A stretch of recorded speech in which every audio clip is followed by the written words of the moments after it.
Thank you everyone for joining us for the webinar on GI cancer, which is on treatment burden and the potential benefits of early nutritional intervention. The theme of the webinar is GI cancer and benefits of nutritional intervention. I would like to take this opportunity to introduce Espera Nutrition as an organization engaged in advancing the role of nutrition in the management of people's health through investment in innovation.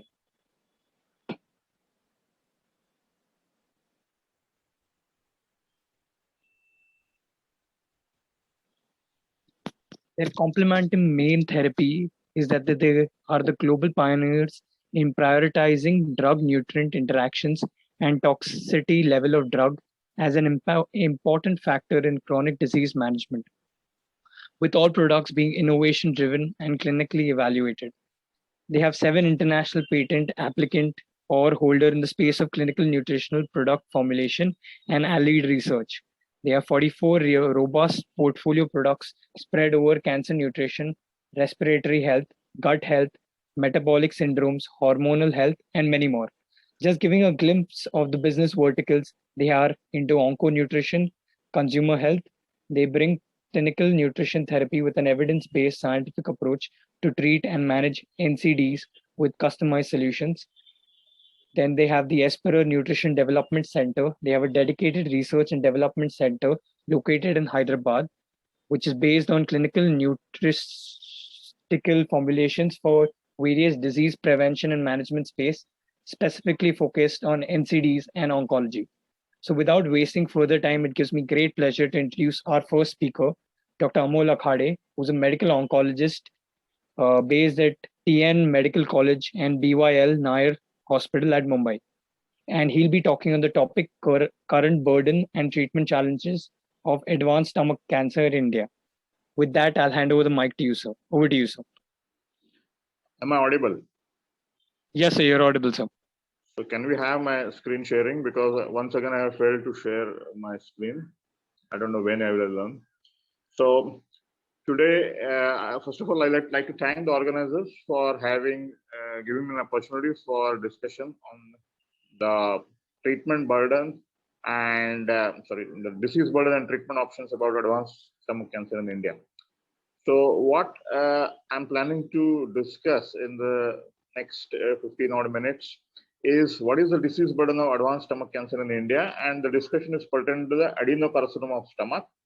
What are the treatment options available for advanced stomach cancer, considering the cost-restrained settings of India, and important discussion about trastuzumab for stomach cancer, is it worth the cost, and few of the discussion about nutrition treatment outcomes for advanced stomach cancer, which of course will be in detail covered by our nutritionist.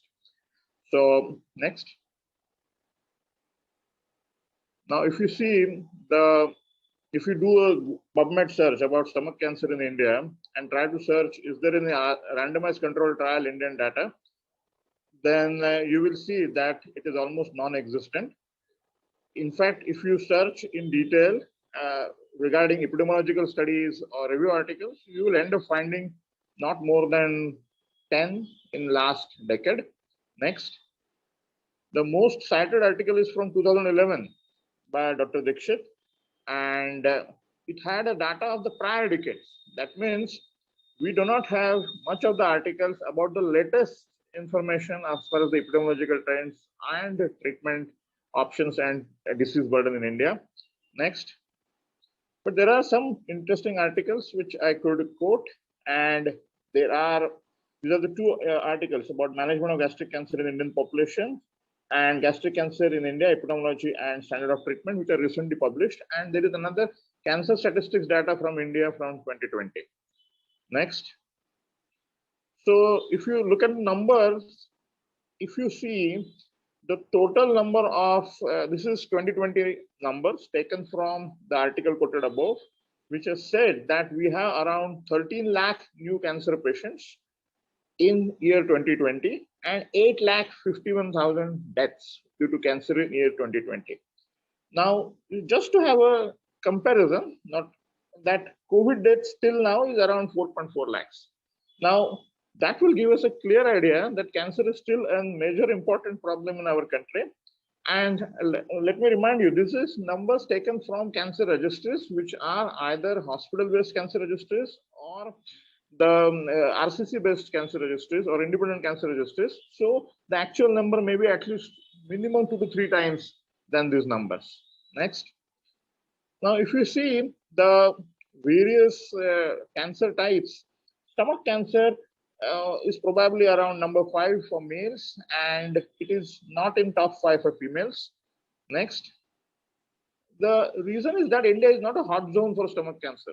If you see this very carefully, the world chart, the hot zones for stomach cancers is predominantly the European countries, the North American countries, and the Japan and the Korean countries. India, the incidence is much, much less, and it is, I will show in subsequent slides that it is actually going down rather than going up for stomach cancer. Next. So if you see the burden of stomach cancer, as per the article quoted above, new cases for males are around 40,000 and for females is around 17,000. Maximum amongst males is in Mizoram, and in females it is reported from Bangalore. But what is worrisome is that it has a very bad mortality rates, and it is the second cause of cancer mortality in India for age between 15 to 44. But what is interesting is the right side of the slide, in which if you see for most of the cancer registries, the actual percentage of stomach cancer is going down. Only few, one from I think Sikkim and one from Assam, it is showing increase, but rest of the cancer registries, it is going down, including at Mizoram, it is actually going down. Next. So are there any risk factors specific to India or any particular part of India? There are a lot of studies done and discussed, and few of the points were forwarded that due to H. pylori gastritis or habit of having smoked salted dry fish, or we have a habit of having a diet full of pickle or too much of spicy foods. But none of these have been proven in any large epidemiological studies. There are small studies which have been quoted, again, as I said, in predominantly in the first decade of this century, that is between 2001 to 2010. And they have shown in some studies some correlation, but there is no large study to say there is a definite correlation with any of these. Next. Interesting point for Mizoram is that there is this paper published in a journal in 2020, association of tobacco smoking habit in Mizo people and its risk of H. pylori infection and subsequently the stomach cancer. They have this habit of having this tobacco smoke infused water. It's kind of a local hookah, and it is very peculiar for Northeast, especially Mizoram. And if you see a lot of people across the age group, the old as well as the young, have a habit of consumption of tobacco in this particular form, and that is so-called peculiarly associated with increased H. pylori infection and maybe with stomach cancer. This is one of the proposed theory. Again, there is no large data to support it. Next. So as far as the stage-wise presentation, unfortunately, localized disease is less than 20%. Predominant presentation is local, regional, and distant mets. This is quite different from countries like Korea or Japan, in which predominantly it is an early stage presentation, because there is too much emphasis on screening of laparoscopies, which of course is done there because their incidence of stomach cancer is very high. India is not a hot zone. So our presentation is predominantly local, regional, and with distant metastasis. Localized cases are not around less than 20%. Next. Now, survival rates, unfortunately, there is no clear-cut Indian data available. The data quoted here is, of course, the US data, and it is from 2010 to 2016. On an average, localized CS stomach, 70% survival rates, and for distant mets, it's around 6%. So what is important to note that in spite of all the progress in the newer drugs and the therapies, in developed countries also, the higher survival for metastatic CS stomach is around 6%. On an average, it is around 32%. Few papers from India quote for our survival rate on an average around 20-25%, which is of course close to 20% and much less than what is described in the developed countries. Next. Now, this is important, that how to choose the treatment for the locally advanced CS stomach. after or before surgery. Of course, surgery is an important aspect, and my surgical oncologist colleague will cover that in the next lecture. Now, for the oncologist in the audience, this is a very interesting slide, that whether to choose chemotherapy or chemoradiation in the treatment of advanced stomach cancer.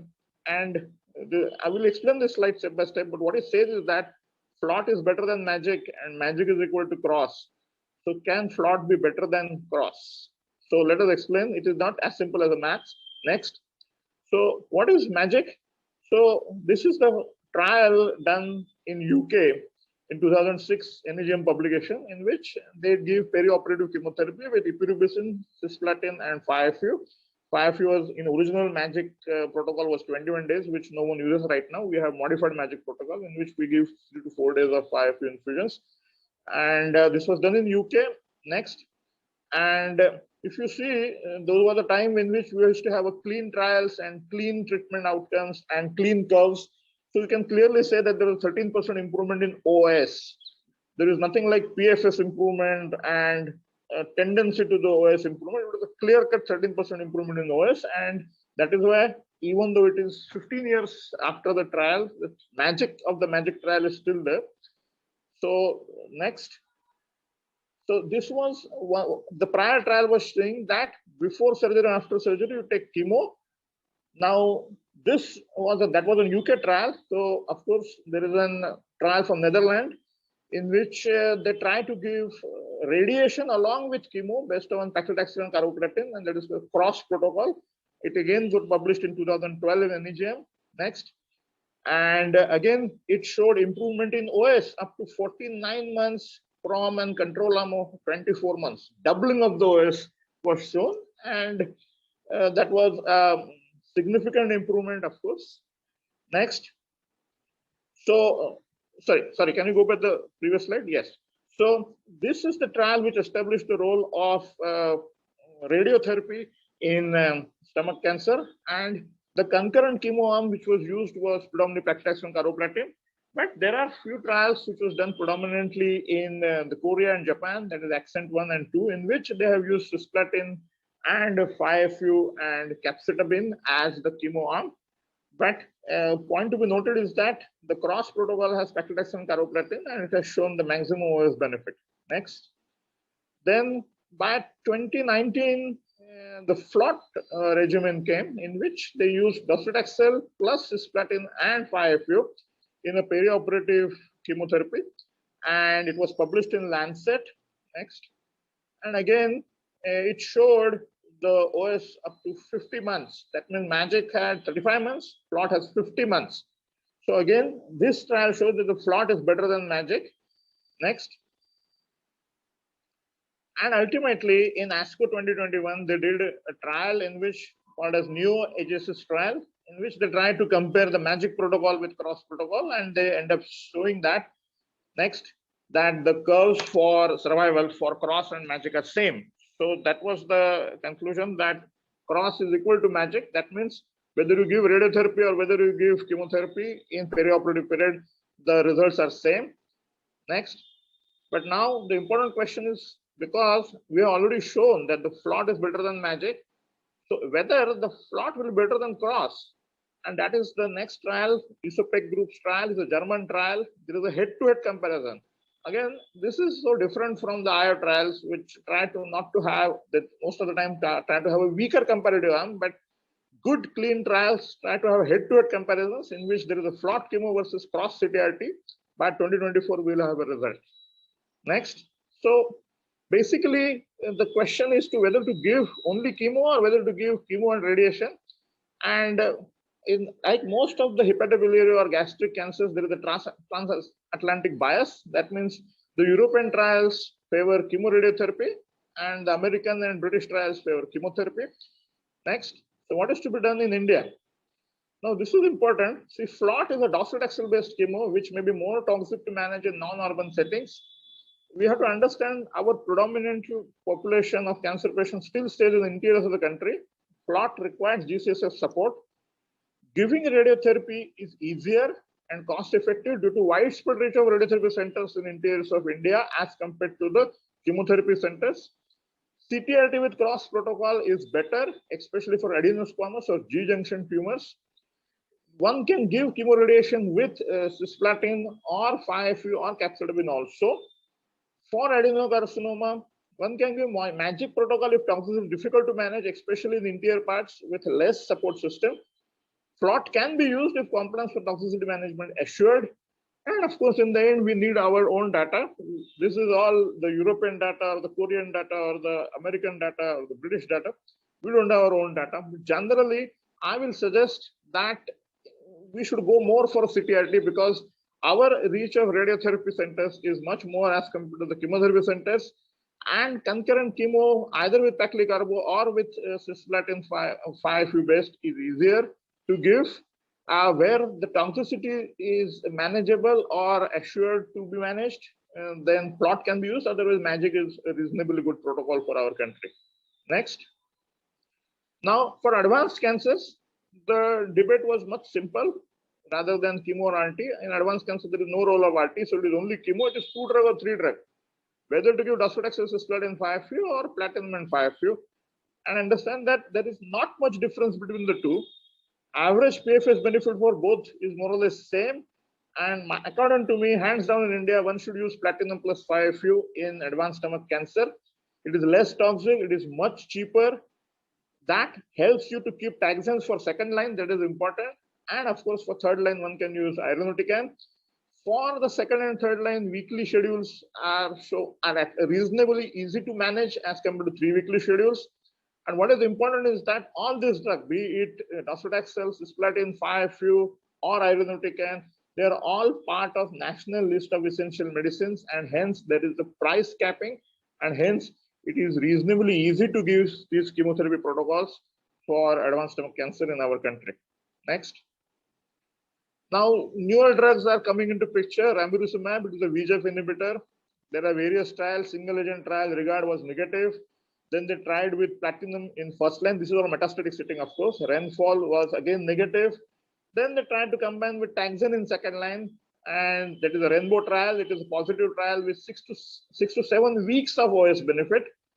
Unfortunately, this drug is not yet part of national list of essential medicines. So cost effectivity for 6 to 7 weeks benefit is questionable. In the resource restrained settings, probably one can avoid this. Next. Now, the important development is anti-HER2 drugs for stomach cancer. TOGA trial, it came in 2010. By the time 2010, trastuzumab was reasonably well established in metastatic as well as adjuvant setting of breast cancer. So they tried to explore the drug into stomach cancer, and the trial came in 2010 in Lancet. Next. And in an HER2 positive, HER2 3+ positive subset, they showed a 4-month improvement in OS in metastatic setting. Now, this is a good number if you consider that the survival in stage 4 stomach cancer is it's not more than 8-9 months on an average. So 4 months improvement is a good number, but it was seen in strongly HER2 positive cases, not low or weak HER2 positive cases. In those, the OS difference was lesser than 2 months. Next. So what about our data? How many of our, do we have any data of HER2 positivity? Yes, so we have a publication about the Indian data. They have 110 patients and around 24% were positive for HER2 receptor and stomach cancer. Next. And again, there is a variability of the reporting. And in some series, it is reported as high as 44%, and some series, it is reported around 17%. So generally acceptable number is around 15 to 20% of our patients are HER2 positive. Next.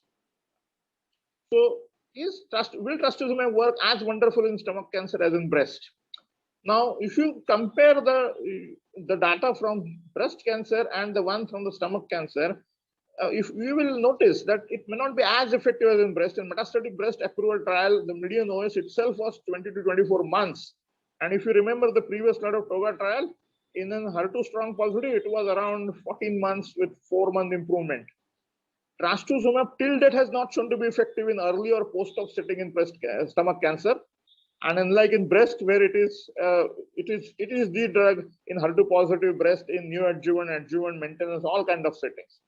So HER2 may not be a driver pathway in stomach as that it is in breast. And one has to understand the reporting criteria for HER2 positive are pathological criteria. The amount of staining required, number of cells positive required, whether it is a continuous staining or only a lateral staining, that are different for stomach and for breast. So I feel these are the few reasons why the trastuzumab may not be a blockbuster drug in stomach cancer. Next. So is it cost effective to add to chemotherapy in India? See, now HER2 testing is slowly becoming available in smaller centers also. The center where I practice, especially the resource constant setting, that is our hospital, we are having this testing in last 2 years. So the center is running for 8 years. 6 years we do not have this testing. It is available only in last 2 years, but slowly HER2 testing is nowadays available in smaller centers also. So if it is available, should be done in metastatic setting. The cost of trastuzumab has significantly come down to 10 to 12,000. Trastuzumab is a part of national list of essential medicines. So wherever it is it is available from government funded schemes, it can be offered to metastatic CS stomach patients. Of course, we do not have our own cost effectiveness data, but there are European papers which show that it is cost effective. It is not a part of all government schemes. In Maharashtra, it is not a part of government scheme yet, but at the national Pradhan Mantri Arogya Yojana, trastuzumab, I think, is a part of chemotherapy protocols for stomach cancers also. So where it can be funded by government in the resource constraint setting also, it can be used. Next. Now, of course, the newer anti-HER2 drugs, a lot of new drugs have come, pertuzumab, lapatinib, TDM1, all are non-effective, and there is no question of using them. The trials are negative. Only one drug, trastuzumab deruxtecan, has positive data from Destiny trial, but that also is one trial, and that trial also it had mortality in trial and for trial patients because of interstitial lung disease, extremely costly. And of course, in the resource constraint settings, there is no point in even discussing this kind of an option in India. Next. Now, again, just to complete the list, pembrolizumab for stomach cancer. Now, this is an immuno-oncology drug, and it got approval in third-line setting in metastatic stomach cancer in 2017, based upon around 6 weeks improvement in PFS. Now, you will have a strong difference. The previous adjuvant trials, the MAGIC trial and the CROSS trial, it was an OS benefit. Now we are looking at PFS benefit, that also in weeks. The same approval after 4 years in 2021, I think 2 months back, was withdrawn. Now again, a new approval is given in the first-line metastatic setting with chemotherapy and trastuzumab based upon an interim analysis of first 264 patients of a trial whose results are not only yet to get published, the trial is also not completely over. So this is really funny. The improvement is also only 4 weeks. Maybe again it will get withdrawn after 3 years. So should be avoided at all cost in an LMIC setting like India, where the resource constraint settings, I generally will not suggest pembrolizumab use. Next. Nivolumab at least has one positive trial with some few weeks improvement, but again, it will not be cost effective at current cost and the dosage schedules for such a short benefit in LMIC. Next. Now, a few things about the nutrition issues with stomach cancers. From chemotherapy point of view, as a medical oncologist, I know that tolerance of capecitabine post-surgery in adjuvant and recurrent settings can be difficult in some patients. There is a lot of literature about whether the post-gastrectomy there is significant B12 deficiency and whether the B12 needs to be supplemented, whether the patients will develop pernicious anemias. Definitely, there is no harm in supplementing B12. It will help, of course, those patients who are on paclitaxel-based chemos to reduce the peripheral neuropathy.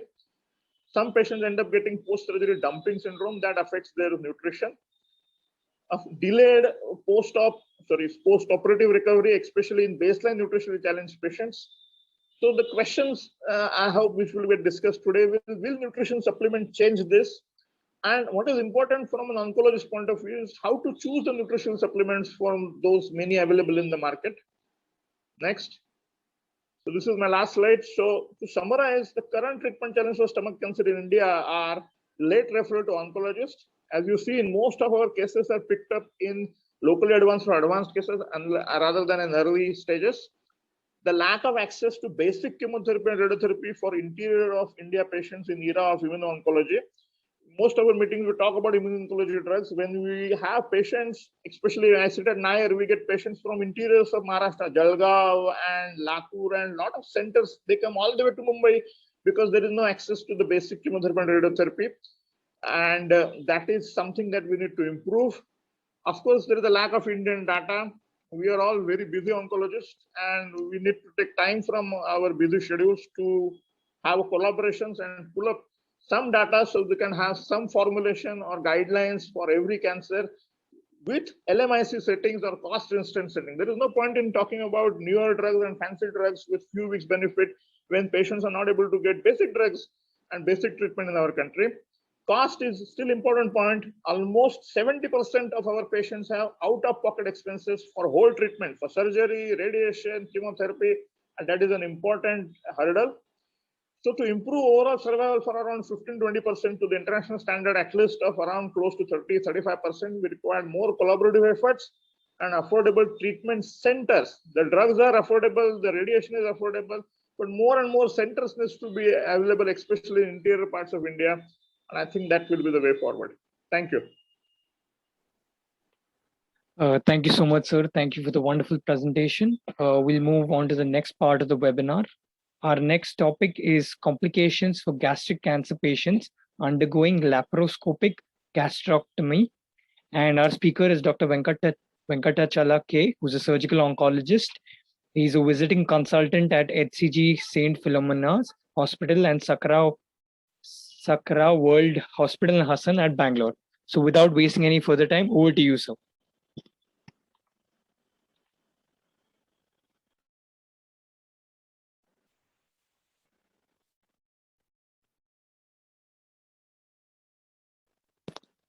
So can I request you to unmute your mic, sir? Yeah. Can you see the screen now, please? Yes, sir. So if you're trying to make it full screen, yeah, you can click on that. Good. Yes. Right. Okay. Okay. At the outset, I would like to thank Esperer Nutrition for giving me this opportunity tonight. So my topic for today is complications for gastric cancer patients undergoing laparoscopic gastrectomy.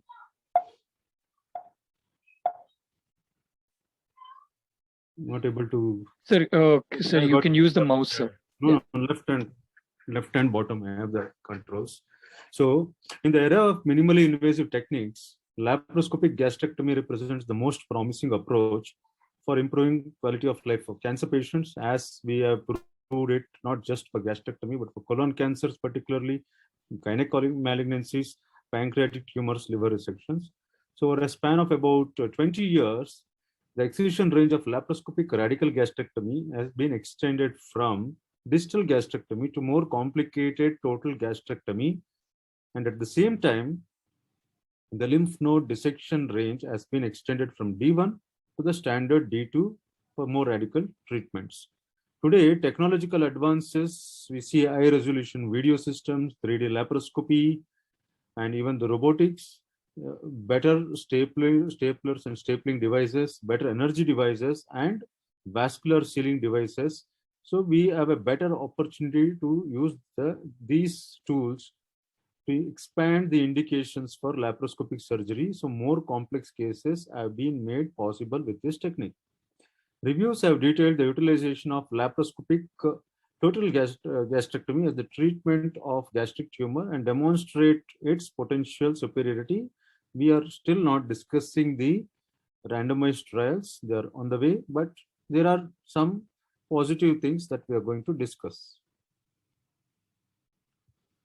So the laparoscopic approach has a benefit for the patient. It comes with smaller incisions, keyhole surgeries, less pain, less blood loss, better cosmetic outcomes, lower risk of developing incisional hernia because the incisions are very small, maximum 12 millimeter, or only for the retrieval of the specimen use a small incision.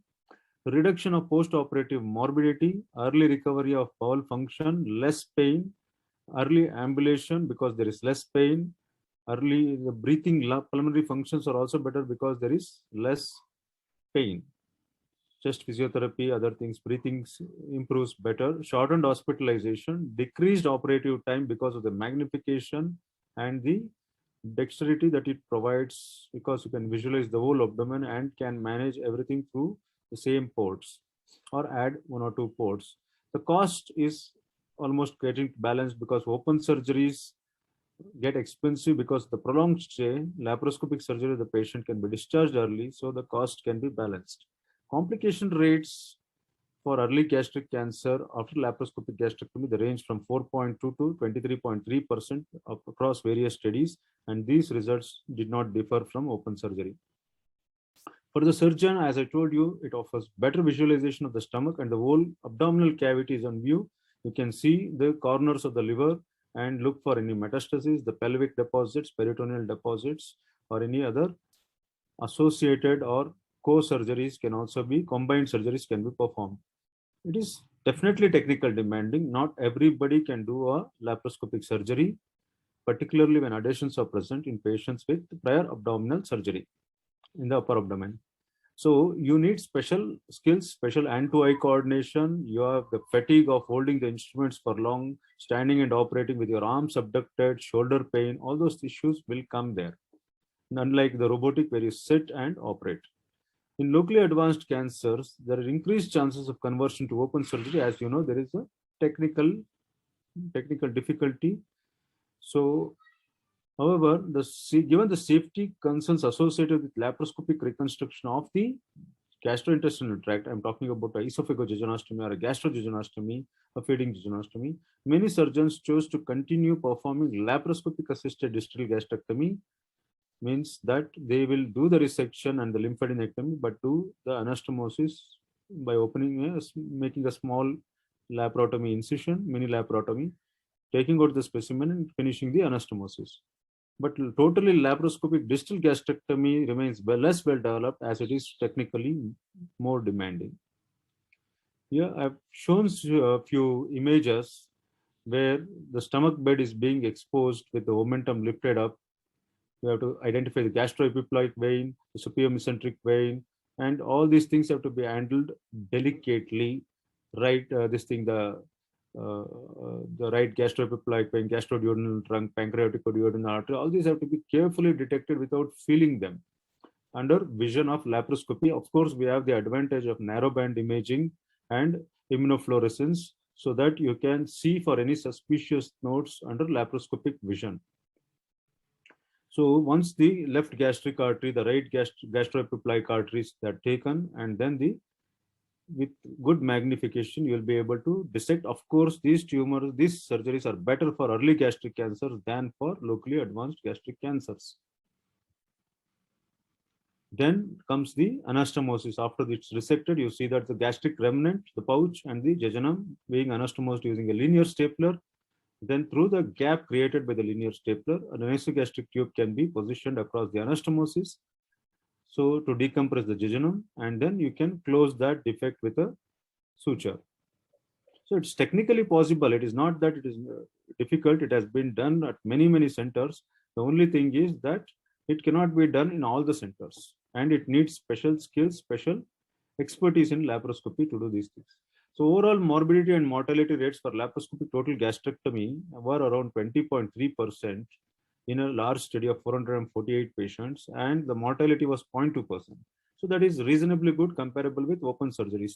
The more frequent complications were wound problems, anastomotic leakage, which are around 4.5% each, postoperative bleeding, intra-abdominal abscesses, pulmonary complications, paralytic ileus, acute pancreatitis or pancreatic fistulae, cardiac problems, and hepatic complications.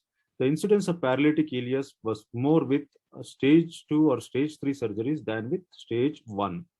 Wound problems and pulmonary complications were significantly higher in the advanced stage compared to those in the early stage group. So for early stage groups, it is comfortable to do the surgery. The complications will be less. Locally advanced cases cannot be handled by everybody. Although randomized control studies are ongoing in both Japan and Korea, the CLASS study in Korea and the JCOG trial in Japan, several large-scale retrospective studies have shown acceptable prognostic results of laparoscopic distal gastrectomy for patients with early gastric cancer. So laparoscopic distal gastrectomy may be more easier compared to laparoscopic proximal gastrectomy or total gastrectomy, particularly if you have to do the anastomosis of the jejunum to the esophagus in the mediastinum. So similarly, there is stage 1 versus stage 2, as I already discussed the same thing, you can see that there have been anastomotic leakages were more in the stage 2 or stage 3 patients, and the wound problems and pulmonary complications were also more, including the paralytic ileus, because there is more dissection involved, technical difficulty, prolonged surgery. So, and the number of lymph nodes harvested and the operating time were all more in the 2 and 3 stages compared to stage 1. So hospital stay was not much different, and the time to pass flatus first stay was also not different. So this is a meta-analysis of 17 trials, because there were no randomized studies. VZ Bang et al. In 2014, they published this, where they included many patients, out of which most of them were from either China or South Korea, with more than 100 numbers. You can see that analgesic requirement is more in the open surgery group. Time to pass flatus, the first stay, is also delayed in open surgery group. First oral intake was delayed in open surgery group. Post-operative stay was less in the laparoscopic. So laparoscopic surgery fares better with terms of analgesic requirement, time to pass flatus, the first day to pass flatus, the first day to oral intake means early oral intake, and also the post-operative stay is less. The post-operative complications, as you can see, are all in various studies. They are almost the same. Post-operative complications under D2 dissection, you can expect that it's more in the favors the open surgery group, because laparoscopy, the complications are more. Then 5-year survival and 5-year disease-free survival, they are almost the same. So no statistical differences were found in the anastomotic leakage, anastomotic stenosis, post-operative paralytic ileus, pneumonia, pancreatitis, intra-abdominal abscess, and the adhesive bowel obstructions between the two groups, laparoscopic versus open. The overall post-operative morbidity was lower for the laparoscopic group, and the reduction was observed in patients under D2 dissection also. So there was no significant differences in the hospital mortality even in the D2 dissection group also. There's less blood loss in the laparoscopic group. More nodes are harvested in the open group, because you can identify and dissect better in the open group, because it's a open surgery. So overall, the differences in the complications are not many between the two groups. Laparoscopy favors because of the technical advantage.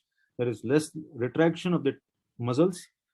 The muscle retraction, less retraction results in less pain, even though you may open up in the end for retrieval of the specimen or doing the anastomosis. So the patient will have less pain because of less stretch, early recovery of bowel function, early to pass flatus, early to take oral, and early discharge from the hospital. 3 important aspects we always consider for prediction of complications: tumor factors, as I told you, all the advanced stages where D2 dissection is needed, where it's some other organ has to be resected like pancreas or spleen, and patient-related factors, the comorbidities, the nutritional status, and the prior surgery has been done, all those things, and surgeon-related factors, the expertise and the technical skills. So gender, comorbidities, type of resection, and surgeon's experience. So we know that now men can tolerate the surgeries better. Comorbidities always interfere with the outcome of the case. The type of the resection, distal versus proximal or total, and surgeon's number of cases the surgeon does in a year were found to be independent risk factors for local complications like infections, abscesses, anastomotic leak, bleeding, etc. And age was found as an independent risk factor for systemic complication, because we know that the more the age, the tolerance for surgery and the complications also can be more. Among the various comorbidities, pulmonary comorbidity was shown to be related with most types of immediate postoperative complications. When somebody's lung reserve is bad, they are more likely to develop pneumonia or some healing problems, some cardiac problems in the postoperative period. Preoperative comorbidity was revealed as the only risk factor for postoperative complications in the elderly. So the comorbidities of the patients, whether it is their nutrition, malnutrition, the pulmonary, the cardiac reserves, or any other health issues, are likely to affect in the postoperative recovery. Obesity is also one of the risk factors. So to summarize, the presence of comorbidities, the tumor location, distal, proximal, mid, body, D2 lymph node dissection versus D1, laparoscopic total gastrectomy or laparoscopic proximal gastrectomy compared to distal gastrectomy, non-B1 anastomosis, we are doing a B2, Bilrod 2, or you are doing a esophagogynostomy, whatever way you do the anastomosis. Also, if you are doing some co-resections like splenectomy, pancreatectomy, hepatectomy, etc., the time of the surgery, the blood loss were significantly associated with overall incidence of post-operative complications. Major complications were associated with the location, as I told you, with the position of the tumor. Operation methods such as laparoscopic total or laparoscopic proximal gastrectomy versus distal gastrectomy, and non-Bilroth-1 anastomosis. Severe cardiac or pulmonary disease malnutritions are known to increase the occurrence of post-operative complications. So complication rate in upper gastric patients are higher than those seen in the lower gastric patients. Thank you very much.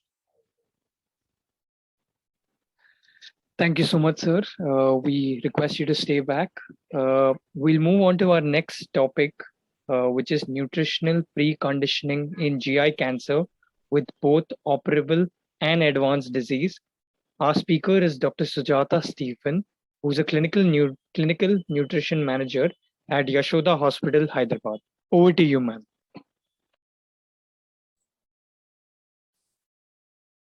Ma'am, would you like to share your screen?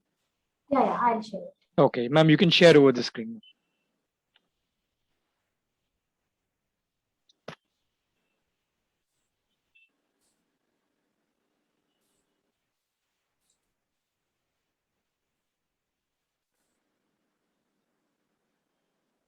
Yeah. Thank you, Aspiraro Nutrition, for inviting me for this very informative session. And it's going to be a nice, I want it to be more interactive session. And thank you for giving me this opportunity. So let me start with GI cancer with both operable and advanced this one, like what I usually see in our regular practice is like not only GI cancer, but most of the cancer patients are under severely malnourished, or they go into malnutrition after they start with the treatment, and they are at a higher risk of malnutrition. So this prevalence of this malnutrition preoperative and also is more higher risk comparative with the post-operative also. And after surgeries, their appetite and then diet also will slowly decline. And there comes most challenging for the dietitians to plan a diet for them and to motivate them, to make them understand that how important to eat food and to keep them not going into a severe malnutrition. So nutritional status mostly can take up a year to recover after the after this operation. And also we usually do the nutritional assessment once they're after the post surgery, and every review they come for the visit to the doctor. We try to see that whether they are able to maintain that weight and they are able to maintain that nutritional status. And then we try to plan the diet according to their symptoms, what they come up with. So this pre-operative severe malnutrition is known to affect the post-operative stage also. So such as the length of the hospital stay and increased their healthcare cost also. So most of the patients are after the surgery, they usually wanted to go home and they want to maintain with their diet. Only with any other complications, they usually stay back at the hospital because of the cost effective at all. So before diagnosis, 80% of all the GI patients, mostly the GI cancer patients, their nutritional status will be a little low, as because they have this symptoms of not able to have a proper diet, and they usually could not have proper intake of the food, and all these symptoms which they come for this diagnosis, and then after they come to know that they have been diagnosed with the GI cancer. So this by the time they diagnosed, they usually their appetite might be lost and they already have the nausea, vomiting, and other symptoms. So on the other hand, this can cause by reduced food intake and the result of this dysphagia, and most patients will experience this before the early stage of the diagnosis only. So there is increased energy consumption caused by the systemic inflammation because of the tumor. This also can lead to this severe weight loss. So once the patient is like systemic inflammation and results from the localized effects of this tumor, so they are mostly stimulates because of the other inflammatory markers are also will be high, and they usually go through severely. Their intake will definitely get affected till they get operated. So this malnutrition and cachexia are prototypically manifestations of the advanced stage of the cancer, and mostly frequently they are come up with mostly after this surgery, and they once they are diagnosed with the cancer itself, they usually have the depression and then all the related symptoms like mucositis and nausea and early satiety and all this. So this widely spread prevalence of the sarcopenia before the surgery has been reported in patients with esophageal and gastric cancers, ranging from mostly 43 to 79%. So the declination of this nutritional status with unintentional weight loss is strongly correlated with the prolonged hospitalization and also the symptoms they go through and post-operative complications. So all this will definitely can impact on their nutritional status. And emotional durance can drive caretakers to pressure physicians and also artificial parental, even sometimes we usually initiate that feeding, like if the patient's intake is not improving within the first 24 hours, we for the mostly the GI cancer patients, we initiate with the parenteral nutrition or enteral nutrition to meet the calorie requirement, despite several trials of giving them oral diets. Sometimes they may not be able to tolerate those oral diets. So we don't want to let them go into severely nutrition, means deprivation of the calories. So we can initially start with the enteral feeds and then supporting with the parenteral feeds until the oral intake gradually build up. So in patients with the severe nutritional risk, use of nutritional support for 10 to 14 days preceding major surgery is highly recommended, even if surgery has to be delayed. So even before they go for the surgery also, we usually prepare the patient with a proper nutritional status. If sometimes they come with already they are in undernourished status, and then they underweight, and then their intake is very low. In those conditions, we try to take some time for the surgery, prepare the patient to improve certain nutrition status, so that after the post-surgery, this will definitely cause good impact for the recovery of the patient. So when you see the recent SPAN guidelines on nutrition in cancer patients recommends generally the following consumptions, like mostly calories, we usually go with a regular normal calorie requirement, like as for a normal person. Like even though they are a little in the overweight, also we don't suggest any weight loss diets at this particular time. So we give 25 to 30 kilocalories per day, and proteins like mostly 1.5 to sometimes if they are very undernourished, we can go till 2 grams per kg body weight, and normal RDA doses of all the vitamins and trace minerals and all. And the first step for this nutritional support should be nutrition counseling, and also we usually give them a personalized diet depending on their usual whatever they comorbid conditions and all we take into consideration, and then we try to plan their diet. And also we'll take into consideration of their symptoms of dysphagia and all those anorexic conditions, and then we try to plan the diet. So the nutritional status of GI cancer patients should be assessed mostly at the initial stage, before and then after surgery, and at regular intervals. Like we usually do once in 3 months, or at least once in 2 months if they are severely malnourished, even before the surgery itself, then we try to do the nutrition assessment as frequently as possible, because we will be mostly in touch with the patients, even though they cannot come to the hospital, so that we do follow-ups with the patient to understand whether they are able to follow the diet, whatever being suggested.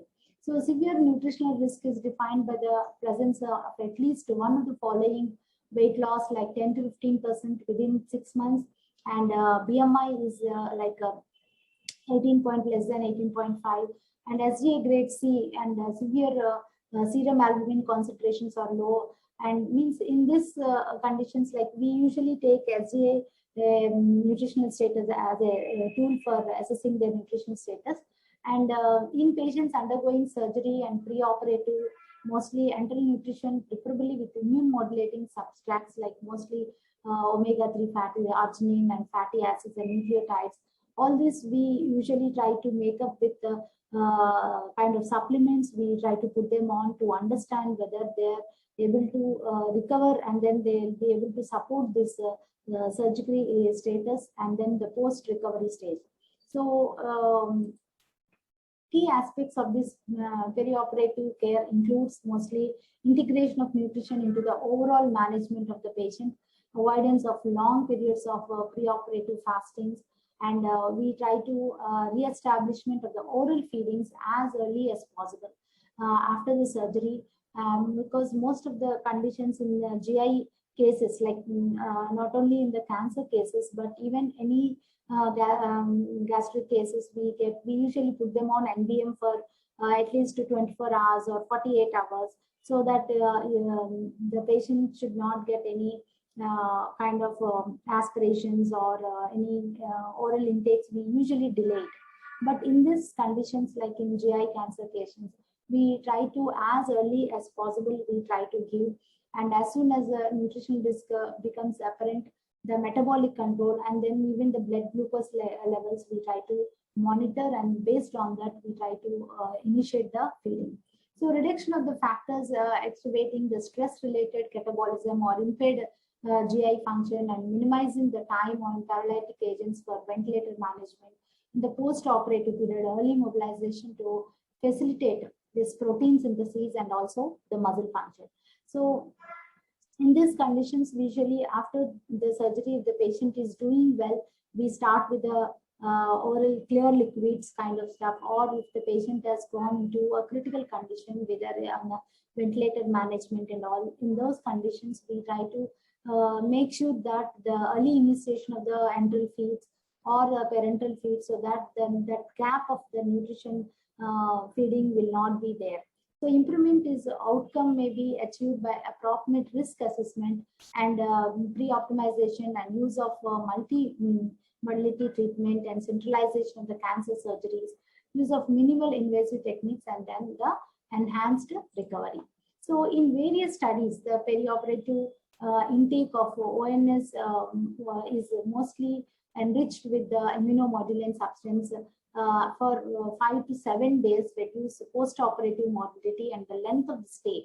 So as early as possible, if we can start with the oral nutrition supplements, patients' recovery rate also will be better, and also the length of the stay, and major abdominal cancer surgeries in those conditions, the undernourished patients mostly will get more benefit.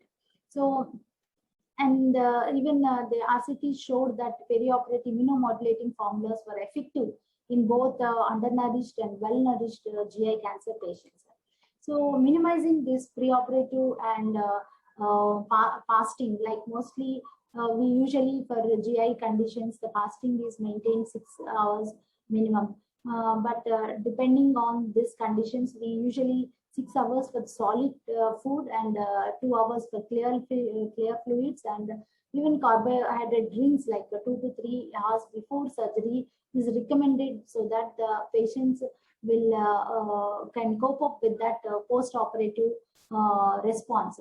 So this carbohydrate treatment, including protein sparing, and also improves the muscle function, and then also for immune response.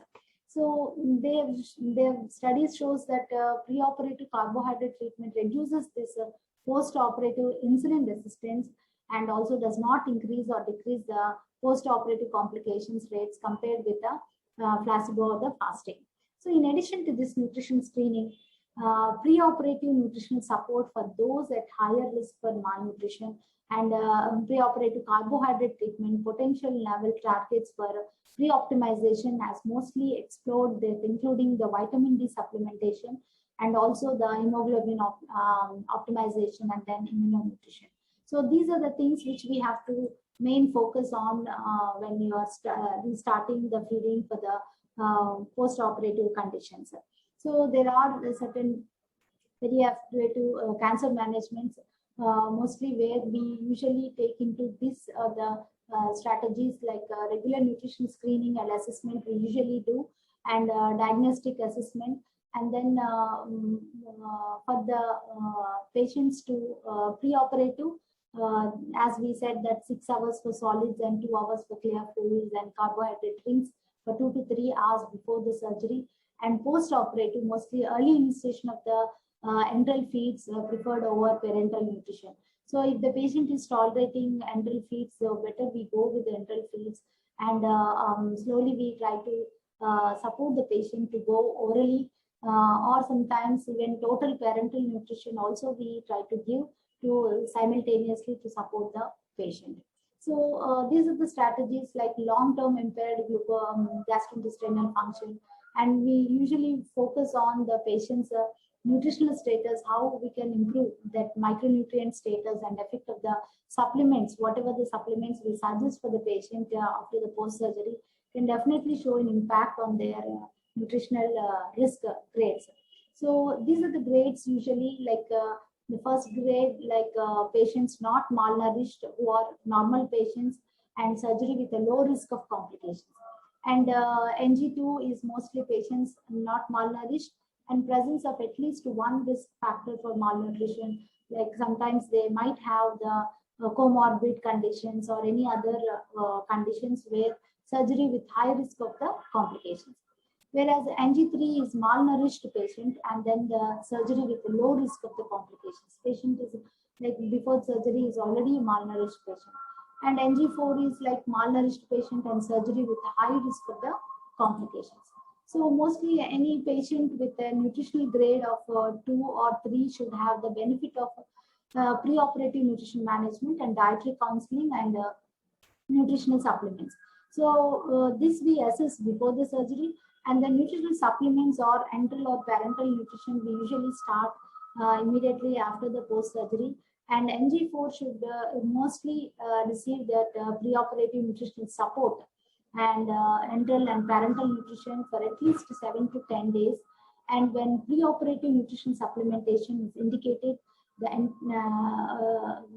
preferred to enteral nutrition is better than parenteral nutrition as long as the digestive tract is functional. So in elderly patients, mostly preoperative nutrition strategies are same as in the younger patients. So because of their poor tolerance and malnutrition, their resistance to nutrition, these patients should probably undergo closer surveillance. So when we have this elderly population, we try to monitor their other comorbid conditions also and how their GI digestive system is responding and how is the gut responding. So based on that, we try to plan their diet.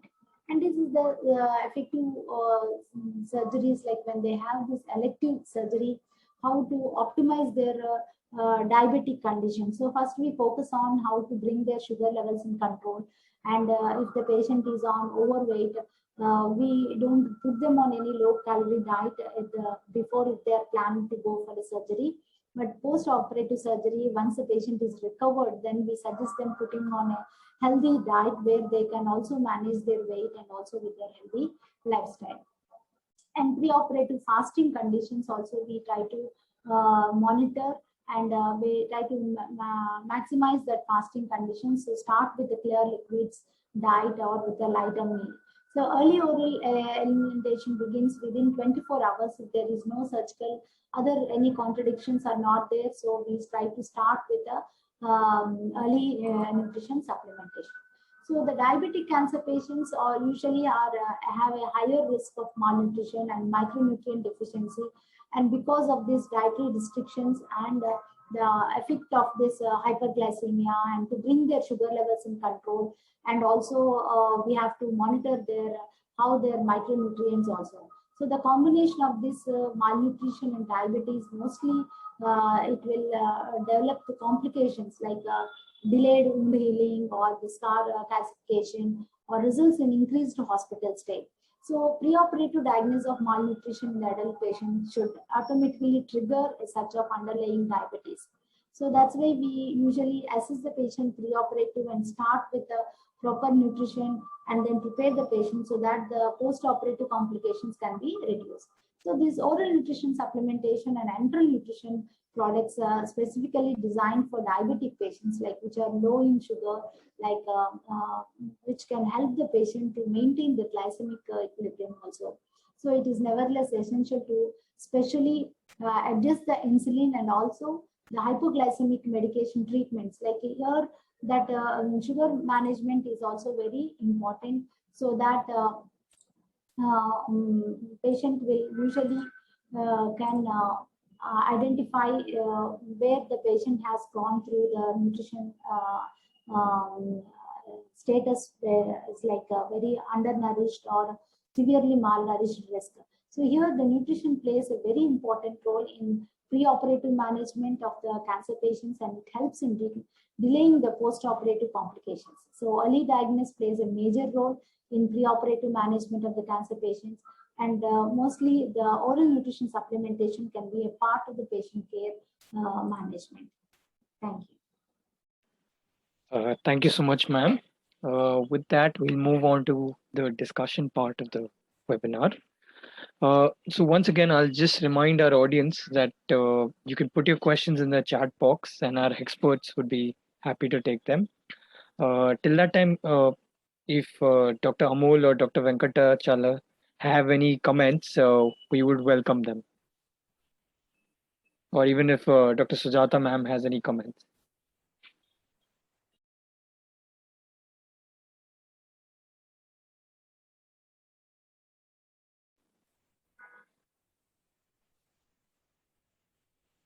Hello. Yes, sir. See, the technical difficulty in all these cases is that the most of the cases, the stomach patients, cancer patients, they come in a locally advanced stage.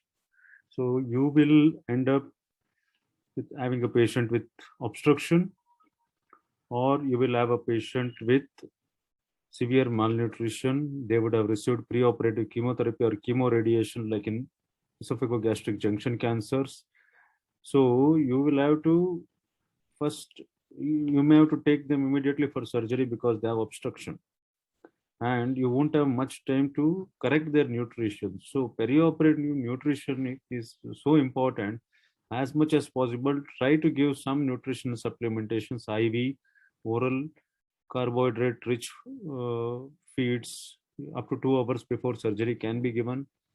So because they're absorbed well, and then post-operatively also, till the patient starts taking orally, either IV route or the enteral route, you have to initiate the nutrition, because stomach, esophagus, and pancreatic malignancies, these 3 malignancies, the patients will always have weight loss.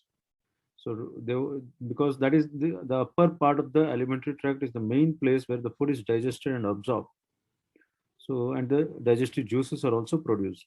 So we must actually put a lot of effort into their perioperative nutrition.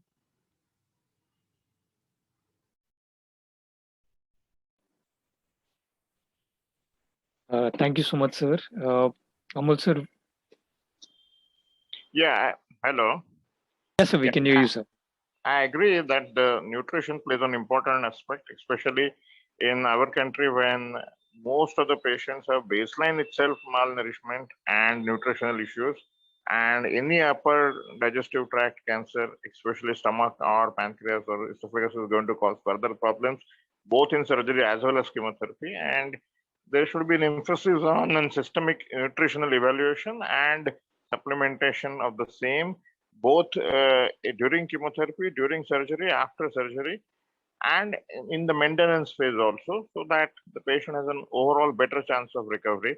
Because as we have seen that most of this patient will eventually have relapse and require second line and third line chemos. So that time also the nutritional status will play an important role. So we need to give emphasis on nutrition, especially in our country.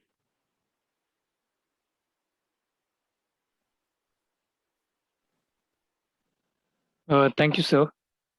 So do we have any other comments?